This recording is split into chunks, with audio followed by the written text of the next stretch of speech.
Perfect. So now we have cleared the upslip, hopefully. We've cleared the rotation, hopefully. We have done the marble exercise. Hopefully we introduced some stability and motor control. And then we tried to get the diaphragm more active, be a nice neighbor, and get some internal stability. And now what I want to do is introduce a concept, reactive neuromuscular training. And we use this on just about everything. We talk about grooving patterns. And before she gets up, this is important, before you get up and recheck this, just try to make sure that she's got the stability to, if she's moving differently, to be able to control that new motion. And so what we're going to do is try to wake up those deep stabilizers. So what I'll do is I'll place her in this position, just kind of relax, and be nice and relaxed now. And I want you to close your eyes.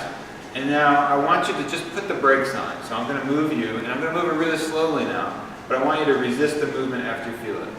So we go from relaxed to resisting, depending on my motion.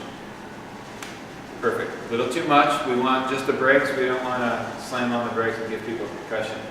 Okay, so let's try again. Perfect. And you should feel, as this gets better, that it gets symbiotic, that you can't tell where your force ends and her force begins.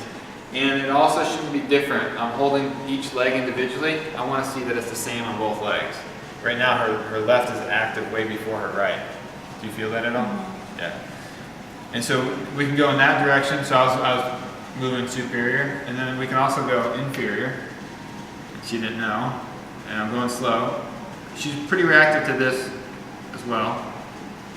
And now I can go lateral. I'm not trying to fool her yet. I'm just trying to activate them. No motion. They're fairly isometric. Lateral. Up. I went the other way. Good. And now a little rotation. Don't let this put the brakes on. Good. Good. And now what I'm going to do is I'm going to not tell her which way I'm going. So this looks a lot like what a lot of people have done for years with their shoulders, right? You're trying to give rhythmic stabilization exercises. We're just trying to get her to feel where her pelvic bones are and then control that motion and activate.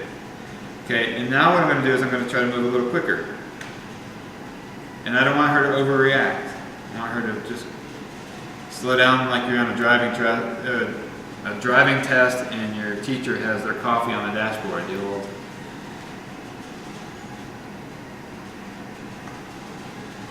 Perfect, and relax. How'd that feel when you were doing that? Harder on the right side. Harder on the right side. And usually they'll find one side. A lot of times it's the side that they're locked up on. They find harder because they've had this form closure or force closure on that side, and they haven't had to control that motion.